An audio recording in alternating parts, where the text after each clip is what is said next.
Hello and welcome. I'm Grow Cover. This is a little bit of a different stream than I've done. So I am, as followers of the stream probably already know, a supporter of Bernie Sanders. I have been since 2015. But I have recently been inspired by the great work of the volunteer team that has made almost, at this point, 5 million calls in 2020 alone. I've gone through the training. I've read all the materials, the official ones, not the ones that are making headlines.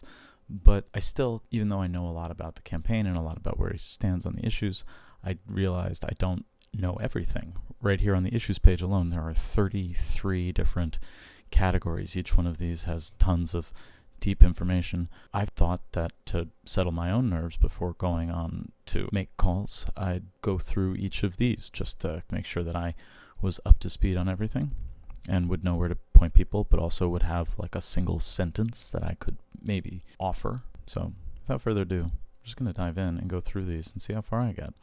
Each one of these has key points and a ton more information. I mean, people say Bernie doesn't have plans, but like each one of these bullet points has pages and pages and pages. And maybe someday I'll go through each one of these key point by key point on the details page. But for now, I just kind of want to do like a full overview of the issues, just get through everything. So we'll start at the top. A welcoming and safe America for all. Institute a moratorium on deportations until a thorough audit of past practices and policies is complete. Reinstate and expand DACA and develop a humane policy for those seeking asylum. Completely reshape and reform our immigration enforcement system, including breaking up ICE and CBP and redistributing their functions to their proper authorities. Now, this is an important one to me. ICE and CBP were both created shortly after 9/11 and the Department of Homeland Security. And I like not just reforming the particular agencies, I specifically like the idea of breaking them up and redistributing their functions. Dismantle cruel and inhumane deportation programs at detention centers and reunite families who have been separated. Now, this is another important one based on the recent news. I mean, now, deportations, we know that the Obama administration had stepped up deportations as well. But something that is particularly awful about the Trump administration have been the concentration camps. Live up to our ideals as a nation and welcome refugees and those seeking asylum, including those displaced by climate change. Yeah, that's going to be incredibly important. Now, this displaced by climate change thing is just going to get more and more important as systems collapse, because the people who are going to be affected first and the worst by climate change are not the people who are currently causing climate change. So that's what it means by climate justice and being prepared for the refugees. So moving on to the next one, Medicare For All. Now, this is a huge issue, very important to me, and something that I think everybody knows more or less about. Create a Medicare For All single-payer national health insurance program to provide everyone in America with comprehensive health care coverage, free at the point of service. No networks, no premiums, no deductibles, no copays, no surprise bills. I mean, it sounds impossible or unimaginable, but countries do this right now. Medicare coverage will be expanded and improved to include dental, hearing, vision, and home and community-based long-term care, inpatient and outpatient services, mental health and substance abuse treatment, reproductive and maternity care, prescription drugs, and more. Stop the pharmaceutical industry from ripping off the American people by making sure that no one in America pays over $200 a year for the medicine they need by capping what Americans pay for prescription drugs under Medicare For All. Yeah, I feel like everyone is more or less in agreement about the need for reforming the pharmaceutical industry. Yeah, I think in general, Medicare For All, we can go into the depths and go down the details. I've actually taken a look at the report that Bernie released, and I was really impressed by the thought that has gone into how to pay for this. and the numbers that have been projected. One of the things that I thought was amazing about the Medicare For All numbers breakdown was that there might be a disruption in the insurance industry, but there will actually be an increased demand for medical services. So all of the industries around the actual providing of healthcare will be vastly invested in and expand. So there will be increased economic activity through people getting the health care. So when we think about the people whose jobs will need to be displaced, all of these plans have a just transition built into them. So it's not about just like laying off people as if we were like outsourcing a factory. It's about mindfully and strategically helping people transition. And in the meantime, we're going to, in a more efficient way, take care of more people. Green New Deal, speaking of a just transition, that's the whole idea of the Green New Deal. How are we going to pivot in the little time that we have to actually make the changes that we need? And I think the Green New Deal as a resolution, the 14-page resolution that Ocasio-Cortez put out, is pretty lucid and like visionary, and of course like a lot of hand-waving, right? So there's got to be like real plans behind all this stuff. And I think that's where other people throughout this primary have really like picked up the ball and ran, which is kind of cool. Even a billionaire like Tom Steyer is like coming out swinging about the need for some kind of Green New Deal. So you see, I'm scrolling. These are the plans that I'm not going to go into, but it's really, really compelling and really lays out a vision of a decade of American renewal. And again, this just transition that actually might be able to lead a global movement and pull us out of this tailspin. It's like kind of crazy. So the Green New Deal. Transform our energy system to 100% renewable energy and create 20 million jobs to solve the climate crisis. Ensure a just transition for communities and workers, including fossil fuel workers. Ensure justice for frontline communities, especially under-resourced groups, communities of color, Native Americans, people with disabilities, children, and the elderly. Right on. Save American families money with investments in weatherization, public transportation, modern infrastructure, and high-speed broadband. I sometimes see people laugh at this, like, oh, we're going to have to change every building. Like, yeah. And the return on investment is going to be huge. It's going to help us save the planet, and it's actually going to create jobs, especially temporarily, while we build other infrastructure and economies. Commit to reducing emissions throughout the world, including providing $200 billion to the Green Climate Fund, rejoining the Paris Agreement, and reasserting the United States leadership in the global fight against climate change. Yeah, I indicated this earlier, something about our need to be at the forefront of this, not only because, as a matter of climate justice, we bear much of the responsibility per capita of the coming climate crisis, but also just because we have the capability. Invest in conservation and public lands to heal our soils, forests, and prairie lands.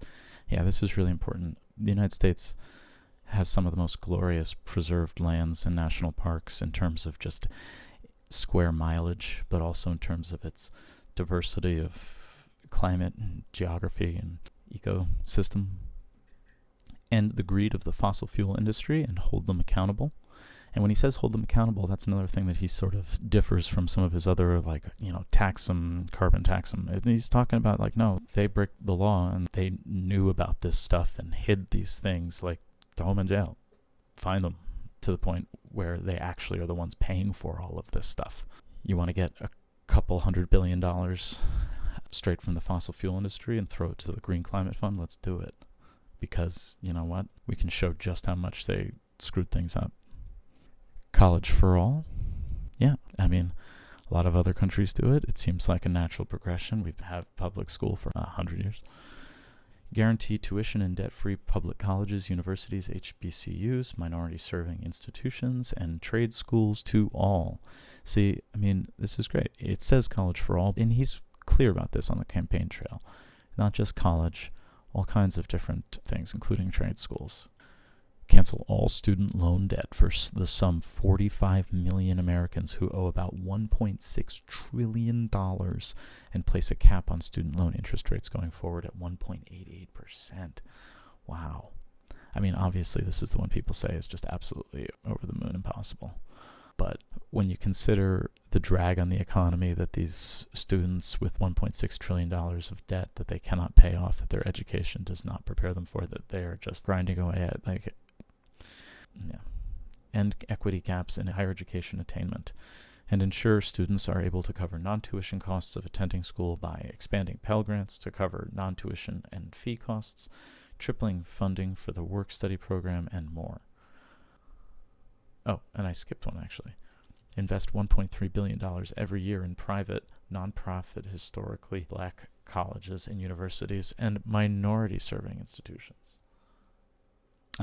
The last point I wanted to make about that was that these Pell Grants and other kinds of grants are helping students finance their private college journeys as well. And I think it would actually, the competition from the public colleges that would be free would, yes, make private institutions less money. But to me, that's not a big problem. I paid off debt on overpriced institutions because we don't have free public college. So everybody who is trying to go to a private college will have an advantage as well, because it will be much cheaper, because it will have to be competitive with public education. So workplace democracy is something really interesting that I think Bernie has up here, because first of all, this is a big deal. Double union membership within Bernie's first term. Unions were the backbone of this country, fighting against extremely powerful interests of capital.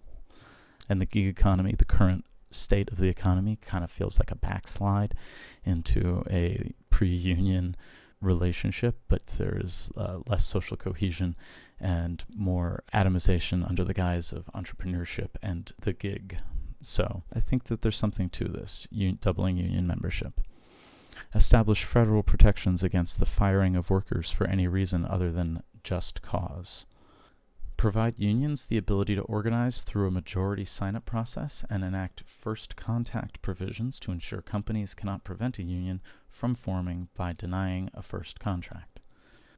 Deny federal contracts to companies that pay poverty wages, outsource jobs overseas, engage in union busting, deny good benefits, and pay CEOs outrageous compensation packages. Eliminate right to work for less laws and guarantee the right to unionize for workers historically excluded from labor protections like farm workers and domestic workers. Expand Social Security. Expand Social Security benefits for all recipients and protect pensions. Guarantee home and community-based long-term care services. Nice. Protect our most vulnerable seniors by quadrupling funding for the Older Americans Act and expanding other programs seniors rely on. It's really important. Expand and train the direct care workforce we need. Housing for all. End the housing crisis by investing $2.5 trillion to build nearly 10 million permanently affordable housing units. Wow, that's a lot. Protect tenants by implementing a national rent control standard, a just cause requirement for evictions, and ensuring the right to counsel in housing disputes. I mean, those seem fairly straightforward and reasonable. Make rent affordable by making Section 8 vouchers available to all eligible families without a wait list, and strengthening the Fair Housing Act. Okay, so I don't really know enough about Section 8 vouchers. Okay, real quick. Remind me what Section 8 is. Okay, so this is just basically rent subsidies, sort of a private-public partnership thing.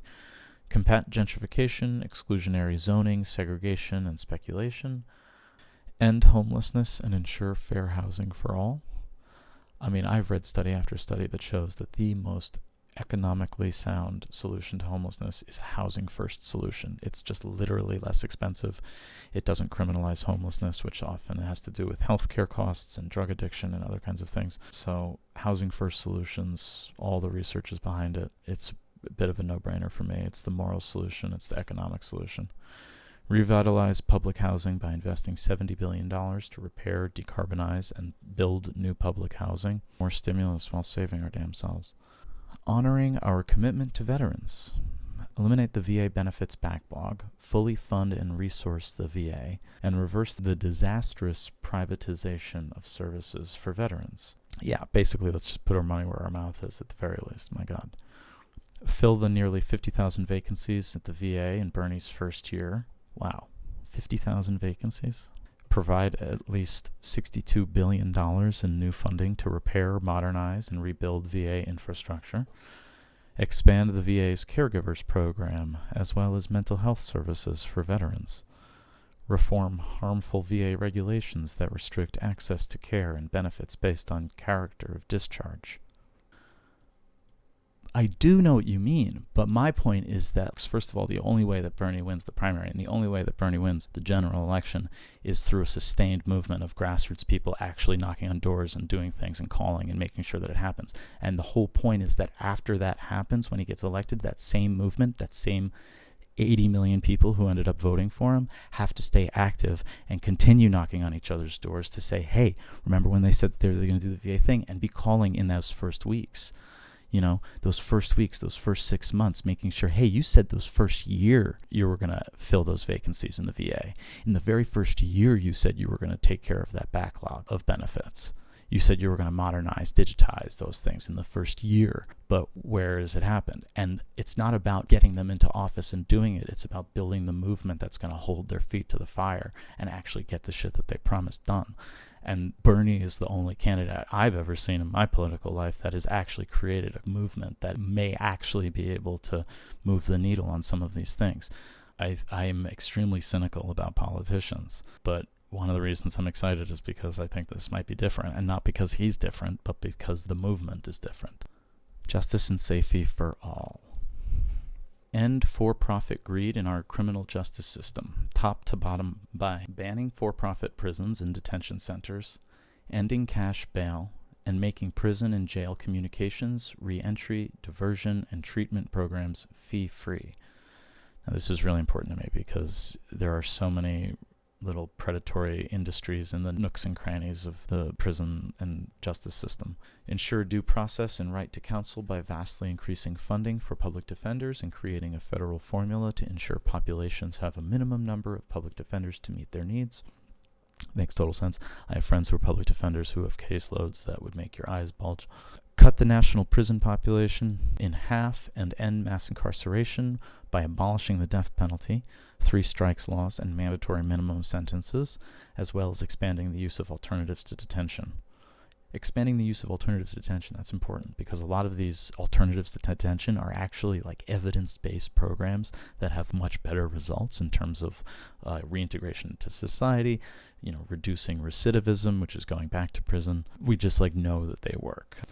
Transform the way we police communities by ending the war on drugs, by legalizing marijuana and expunging past convictions, treating children who interact with the justice system as children, reversing the criminalization of addiction, and ending the reliance on police forces to handle mental health emergencies, homelessness, maintenance violations, and other low-level situations. Yeah, this is a really important point. How does he plan to achieve these goals? This is interesting. I mean, this is tough because there's a lot of state and local legislation here, but there are ways that the Justice Department can put pressure and oversight. And also legalizing marijuana, expunging past convictions, a lot of that is basically regulated at the federal level. Marijuana is currently a Schedule I drug, which means it's prone to addiction and has no medical use, right? So legalizing marijuana would be an easy DEA enforcement and scheduling matter, which would overnight transform the things. The war on drugs is very much a federal matter. So reform our decrepit prison system, guarantee a prisoner's Bill of Rights, and ensure a just transition for incarcerated individuals upon their release. Now, for example, yes, most of our prison population is actually state-held. There are relatively few people held in federal penitentiary. However, the regulations and practices there set the standard for the country. I just wanted to jump back and say, reversing the criminalization of addiction. I mean, the idea of not treating drugs as a public health issue, instead criminalizing it, and in places like Florida, using it as headline fodder just because you can find out these people's situations through the internet, is really disgraceful. All of these people should be treated with respect and given help if they seek help, And if they're nonviolent offenders, they should not be thrown away and given felony records that will ruin their life, disenfranchise them, and all sorts of other bullshit things that the war on drugs have done. So, yeah. Reverse the criminalization of communities, end cycles of violence, provide support to survivors of crime, and invest in our communities. Ensure law enforcement accountability and robust oversight, including banning the use of facial recognition software for policing. Now, this last bit was in the news today as a new Peter Thiel-backed company, I think, what is it called, Clearview or something, basically scraped all of the photos from Facebook and every other service and has cross-referenced it with all the sorts of police databases and stuff. So I think putting some bumpers on that might be good if we don't want to end up in a sci-fi dystopia. But we kind of already are in one, aren't we? All right, so we're back to reinvest in public education. We were talking about this before a little bit. Combat racial discrimination and school segregation, and the unaccountable profit motive of charter schools. Overall, it's just another cash grab for the privatization of all sectors. Provide equitable funding for public schools. Yeah, there's a lot we can do for that. Like I mentioned before, Connecticut just ended the practice of funding schools with property taxes, which has obvious problems. Richer areas have richer schools. How can you call them public schools if not every student is offered the same opportunities or supplies or education? Give teachers a much-deserved raise by setting a starting salary for teachers at no less than $60,000. Expanding collective bargaining rights and teacher tenure, and funding out-of-pocket expenses for classroom materials. Nice. Strengthen the Individuals with Disabilities Education Act idea by ensuring that the federal government provides at least 50% of the funding for special education and gives special education teachers the support they need. I can get behind that. Provide year-round free universal school meals and incentivizes locally sourced foods. See, this is the kind of stuff that we should be investing in. But in any case, my long point about the food is that we now know even better 30 years later, after we've implemented school meal programs for low-income families, we know the impact it has. Like, even if you just care about kids' grades, you can't learn. Your brain doesn't function if you're not well-fed. And it actually makes the families more involved, right? And that's just becomes a positive spiral of family engagement. Make schools safe and inclusive for protecting the rights of all students from harassment, discrimination, and violence, and enacting comprehensive gun violence prevention laws. Rebuild, modernize, and green our nation's schools. So the idea of investing in public education, I think, is something that's going to be incredibly important. Eliminating medical debt. Eliminate all of the $81 billion in past due medical debt held by 79 million Americans. 1 in every 6 Americans. Wow. Reform bankruptcy laws to use the existing bankruptcy court system to provide relief for those with burdensome medical debt. That makes sense. Create a secure public credit registry to replace for-profit credit reporting agencies. There you go. This makes so much sense. You remember the Equifax leak? Tax on extreme wealth. Establish an annual tax on the extreme wealth of the top 0.1% of U.S. households.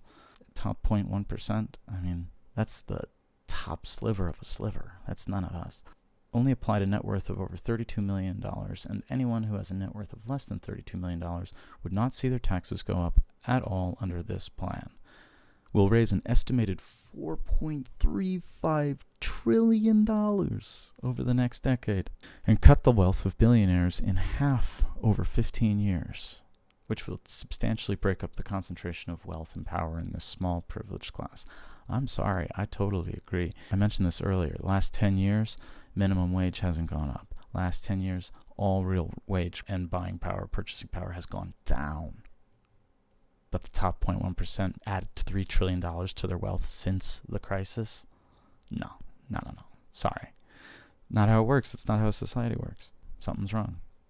Ensure that the wealthy are not able to evade the tax by implementing strong enforcement policies. Yes, please. Fair banking for all. Is this the post office thing? Yes, this is great. Cap consumer loans and credit card rates at 15% across all financial institutions and allow states to go even further. allow every post office to offer basic and affordable banking services, and end lending discrimination. Now, this is another huge thing. These are the kinds of plans that are actually going to change people's lives and in a matter of years get people on the right track. A lot of countries offer this, a basic banking services at a post office. We have the infrastructure. We have a post office in every single community, every single last mile. Yeah, that's where I stand on fair banking. It just makes complete sense. Supporting HBCUs and MSIs, make all public and private HBCUs, tribal colleges, and many MSIs, which are minority serving institutions, I believe. It includes all. That's actually the umbrella term. That includes historically black colleges, tribal colleges. Yeah. Invest $10 billion to create and expand HBCU medical, dental, and teacher training graduate programs. Invest $5 billion in HBCU infrastructure grants and cancel all institutional HBCU loan debt from the capital financing program. Double Title III and Title V funds to decrease the funding gap between HBCUs and MSIs and predominantly white institutions. Issue an executive order that strengthens the White House initiatives on HBCUs to eliminate racial disparities in our college education system. Yeah, this feels to me like a step in the right direction. Anyone who's mad about affirmative action or investments like this should just Google redlining and consider how suburbs were designed by federal subsidizing of housing for white folks. So if we invested in certain communities then to create the problem, we can invest in certain communities now to help alleviate it. Speaking of which, racial justice. Racial justice.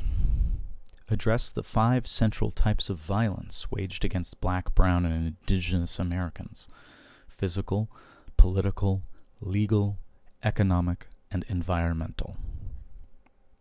Address a broken criminal justice system, massive disparities in the availability of financial services, health disparities, environmental disparities, and educational disparities. Create a nation in which all people are treated equally.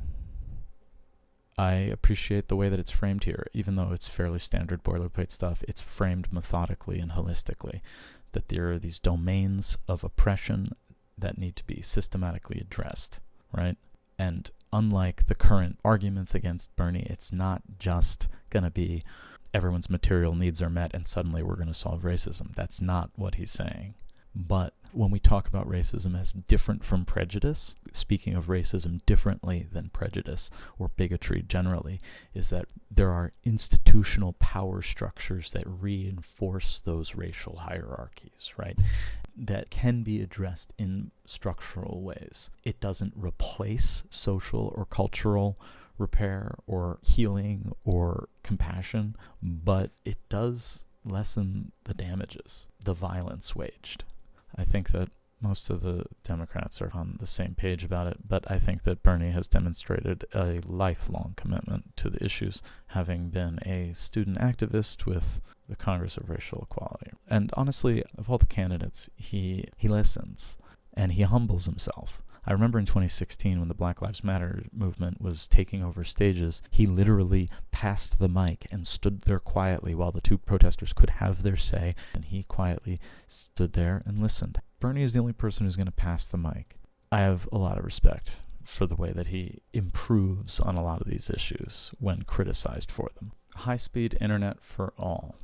Provide $150 billion through the Green New Deal in infrastructure grants and technical assistance for municipalities and or states to build publicly owned and democratically controlled, cooperative, or open access broadband networks. This is dope. Yeah, I mean, there's always going to be the last mile issue. That's the thing. That's one of the reasons that public investment in infrastructure for broadband is kind of important, because in rural areas, there's less of a profit motive to do it. Right? The initial investment kind of requires the public investment. That's one of the reasons that infrastructure development is one of the things that we let government do, right? Oh, wow. You haven't had anyone call or knock on your door? So technically, I'm the first canvasser to hit you up, and it's on Twitch. Dude, we're making history here. Require that all internet service providers offer a basic internet plan that provides quality broadband speeds at an affordable price. That's all right. I'll take it one step further and say that the government should build all of the broadband pipes, and then the government should offer a free basic internet, and then everything else should compete on top of that. But that's just me. That's not Bernie. That's just me. Break up internet service provider and cable monopolies, bar service providers from providing content, and unwind anti-competitive mergers. All right, free and fair elections. Restore the Voting Rights Act and overturn Citizens United. I think that this is, both of these are really important. The Voting Rights Act, the idea that, it's working, therefore we don't need it anymore. Wait, no, it is the safety mechanism. The Voting Rights Act was the safety mechanism, and yet that was literally the argument used in court, and they removed the safety mechanism. End racist voter suppression and partisan gerrymandering. Make Election Day a national holiday. Secure automatic voting registration. And guarantee the right to vote for every American over 18, including those Americans currently incarcerated and those disenfranchised by a felony conviction. Now, this is another important thing. I live in New York, which has some of the worst voting day scheduling in the nation. You have to wonder, is it just because no one was paying attention to the calendar when they scheduled all this stuff? No, because if you make it complicated and you make it annoying, then you can kind of control who does and doesn't have the time or the ability or the access to casting a vote. Abolish super PACs and replace corporate funding with publicly funded elections that amplify small donor donations. Well, I will say, for this one, he's got a little bit of a leg up here, but I will say that he's created a kind of new precedent for how elections can be funded, and I think a lot of candidates have followed suit. Revitalizing rural America. Level the playing field for farmers and farm workers. Empower farmers, foresters, and ranchers to address climate change and protect ecosystems. Foster investments to revitalize rural communities. Now, this is great. There's a great agro activist that I follow on Twitter. If you're on Twitter, I highly recommend this guy, @BuildSoil. All right. Well, I'm a city boy, but I believe a lot in the revitalization of rural America. All right. Income inequality tax plan. All right. Companies with large gaps between their CEO and median worker pay would see progressively higher corporate tax rates. What is it? 287. What's the cap that they want? Oh, that is so modest. Apply to all private and publicly held corporations with annual revenue of more than $100 million. Oh, so again, another instance where we can see that honestly, he's not like an eat the rich kind of guy. Comically wealthy people. Okay, responsible foreign policy. This is an important thing. This is one of the reasons that I support Bernie over other Democrats. Implement a foreign policy which focuses on democracy, human rights, diplomacy, and peace, and economic fairness. Yeah, I'm pretty anti-war. And I think that economic fairness, that goes with my support of fair trade over free trade. We, the workers of the world, are in solidarity. That's the important thing to take away about economic fairness when it comes to foreign policy, is that your job in your small town is linked to the job in the small town in Cambodia. Bases and troops overseas, I think we should, bring most of them home.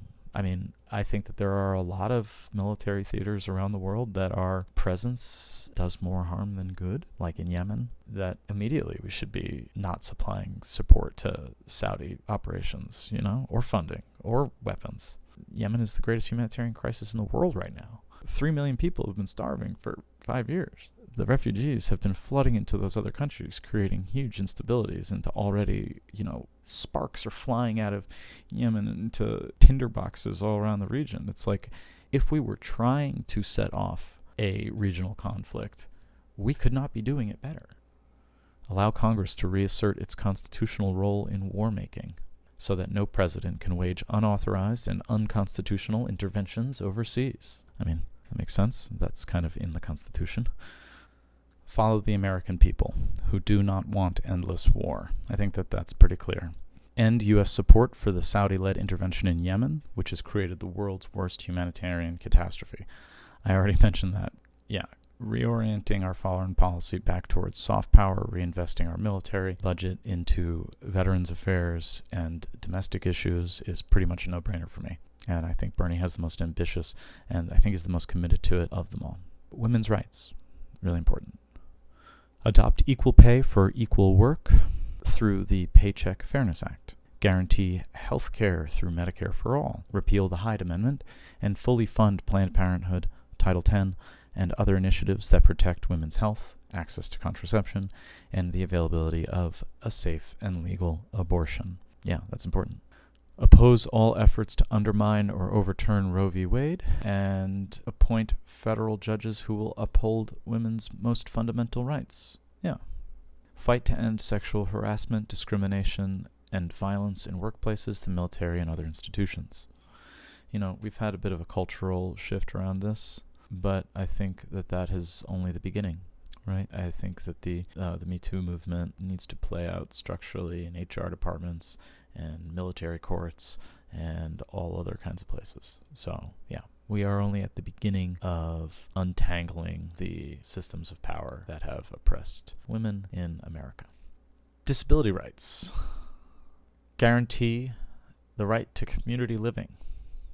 Bernie will end the institutional bias that forces people with disabilities out of their communities by passing the Disability Integration Act, of which he is proud to be a sponsor, and enacting Medicare for All, guaranteeing mental health care and home and community-based services and assistive technologies to all who need them without wait lists or asset or income restrictions. It says a lot about the society, how you treat the most vulnerable. And I want to be able to say a lot of good things about us. Guarantee the right to truly integrated employment in the community that pays a living wage. Protect and expand the Social Security Disability Insurance Program and Social Security Income Program. Yes, I know a lot of people who have depended on SSDI, and it's a crucial program in our social safety net. Increase educational opportunities for persons with disabilities, including providing 50% of the Individuals with Disabilities Education Act and expanding career and technical education opportunities. I'll be frank about the 2040s. If we are not facing absolute climate hellscape and like complete techno-fascism, we will have figured out a lot of this shit, and we will be able to make Social Security work, because there's not much of a middle ground right now. Get corporate money out of politics. Ban all corporate contributions to the Democratic Party convention and all related committees. And as president, he would ban all corporate donations for inaugural events and cap individual donations at $500. Wow. Really slicing off the top of that cap. Speaking of Bloomberg and Steyer, that speaks to this bullet point pretty considerably. Bloomberg and Steyer, between the two of them, have already spent over $300 million in TV ads. They have very little organic movement. They have very little to add, but they have hundreds of millions of their own dollars to throw on the airwaves to saturate people with their names. And I find spending $150 million on TV ads kind of horrifying when Flint still doesn't have clean drinking water, and they estimate the pipe repairs at $50 million. So Bloomberg's TV ads have been 3 Flints rehabilitated. So that's how I feel about the billionaires running. Abolish the now worthless FEC and replace it with the Federal Election Administration, a new law enforcement agency originally proposed by former Senators John McCain and Russ Feingold. Okay, well that should have some bipartisan consensus. You've got some darlings on either side right there. Enacting mandatory public financing laws for all federal elections. Updating and strengthen the Federal Elections Campaign Act to return to a system of mandatory public funding for national party conventions, and passing a constitutional amendment that makes clear that money is not speech and corporations are not people. This is big. Constitutional amendment. That would take a huge act of Congress or the state legislatures stepping up for an Article 5 convention. So I think that there's some real legs to these ideas. LGBTQ plus equality. Pass the Equality Act, the Every Child Deserves a Family Act, and other bills to prohibit discrimination against LGBTQ plus people.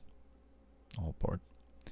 ensure LGBTQ plus people have comprehensive health insurance without discrimination from providers. So this is going to take a little bit of extra focus on top of the Medicare For All to make sure that people who are falling through the cracks or are discriminated against are not.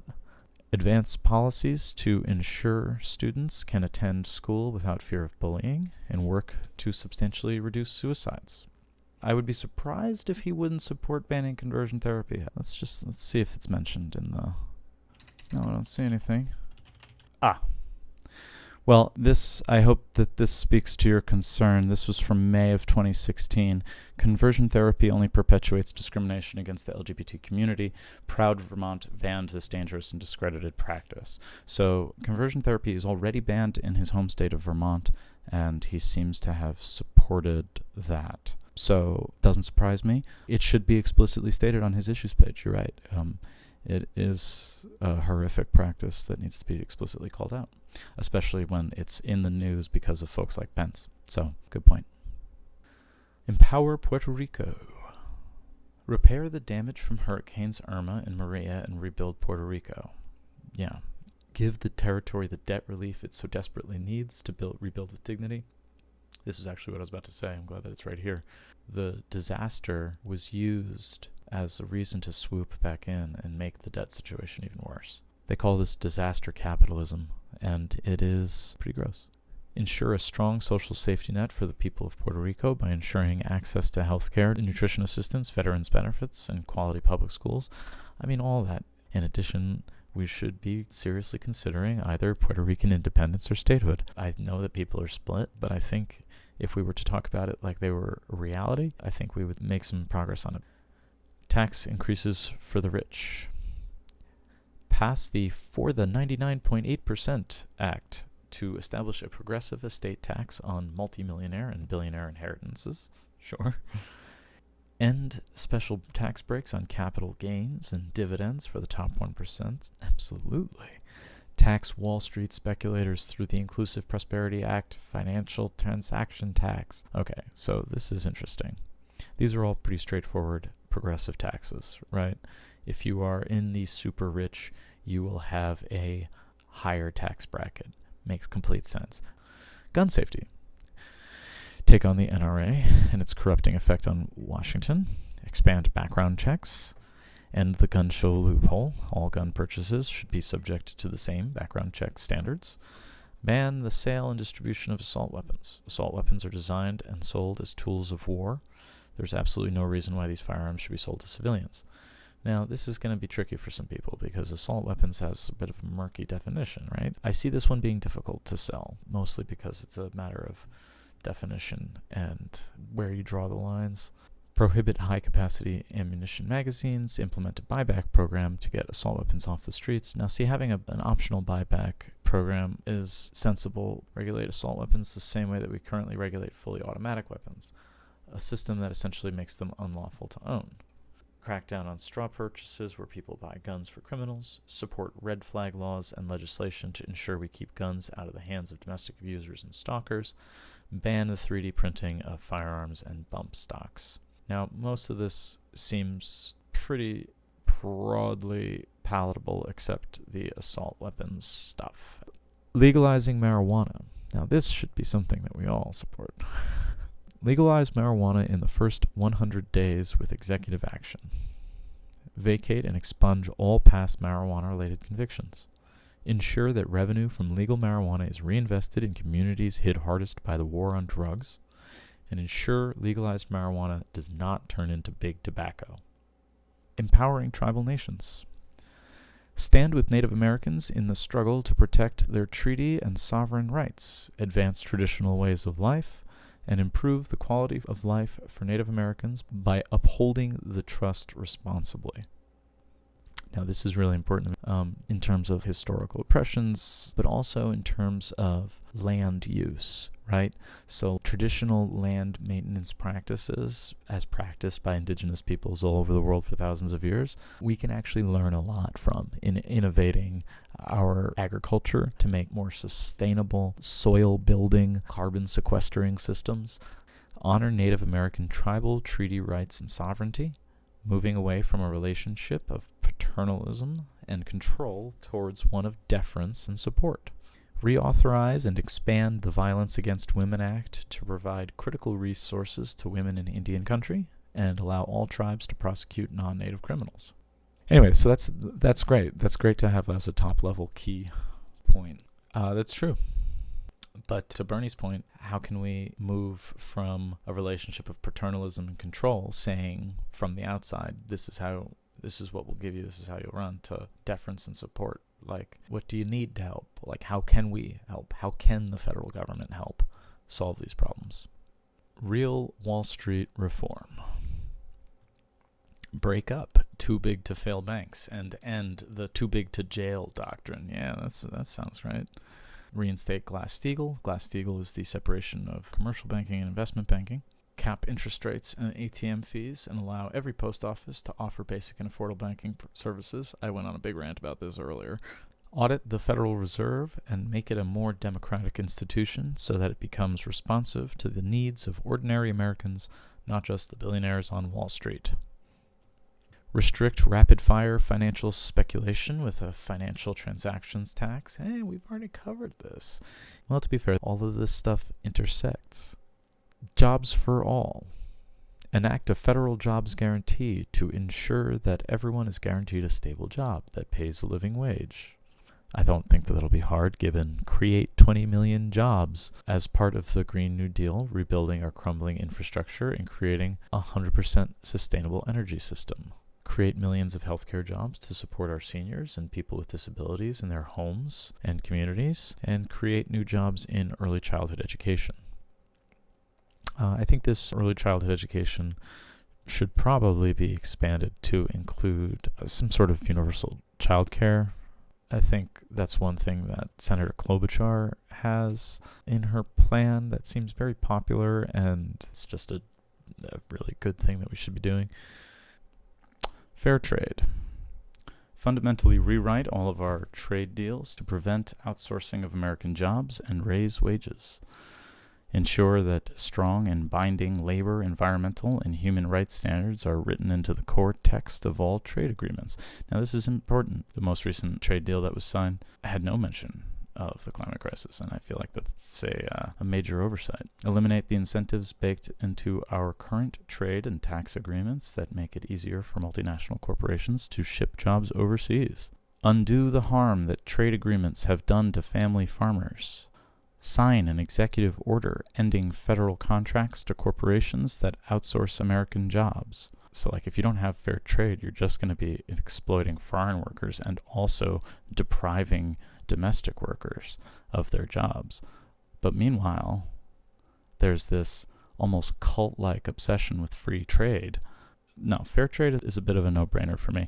I mean, I know that it's more complicated than that and that there are negotiations, but there's a fundamental position that trade policies should be written in such a way to support workers. Last issue on the issues page for the stream. We've made our way through 32 of the key points and issues. But for the last issue on the page, corporate accountability and democracy, fundamentally shift the wealth of the economy back into the hands of the workers who create it. Give workers an ownership stake in the companies they work for. Break up corrupt corporate mergers and monopolies, including reviewing all mergers that have taken place during the Trump administration, and institute new merger guidelines. Now, what he's talking about here in terms of worker ownership is really important to me. He's speaking to what are called WSDEs, is sort of like a technical term, worker self-directed enterprises. And that includes worker co-ops and ESOPs, employment shared ownership plans, and other kinds of sort of worker-owned and controlled forms of organizations. And you'd think, oh, like some sort of hippie commune or something. But no, there are big multinational corporations that are also worker co-ops, like REI, one of the largest retailers, especially for outdoor stuff, is a worker co-op.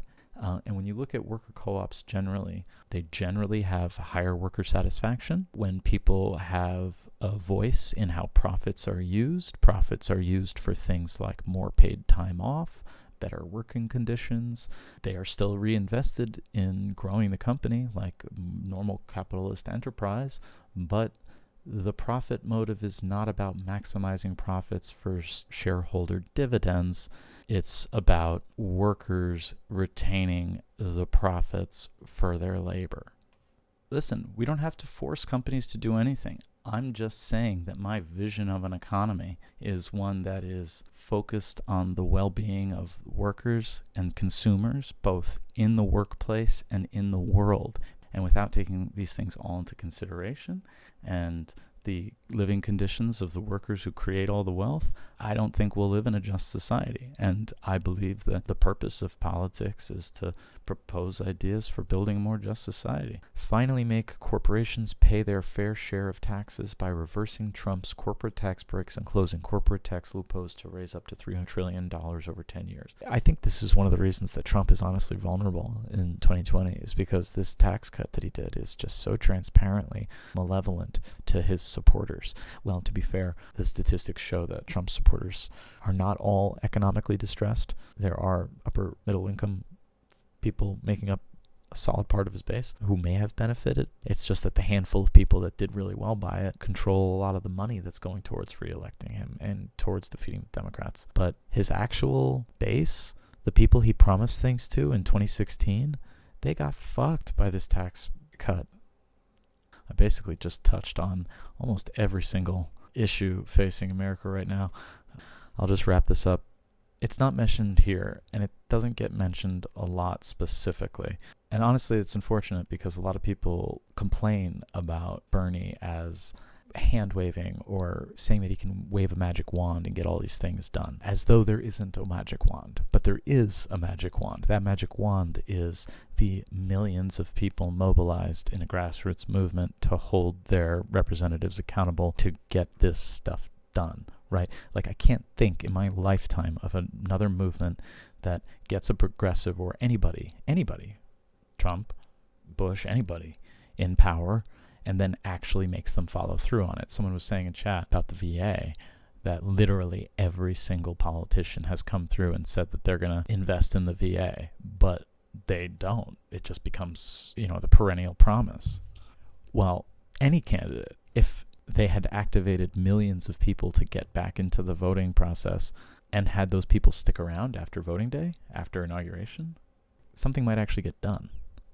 And I think that the kinds of numbers that we're seeing, like look at these calls, the kinds of numbers, the kinds of engagement that we're seeing is literally unprecedented.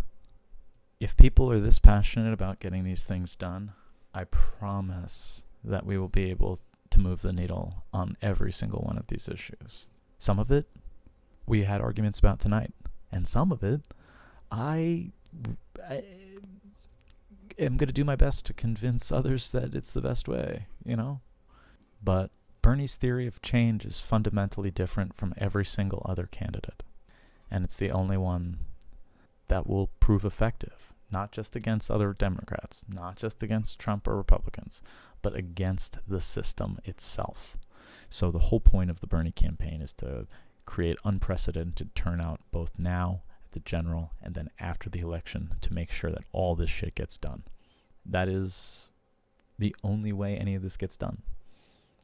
And I don't think any other candidate has demonstrated nearly the capacity to enact change on this scale. And this scale is the only one that matters because at this point it's an existential threat to all of us. And so that's my last little ramble. Thanks for everyone for sticking around. Thanks everyone for keeping it respectful in chat. All right.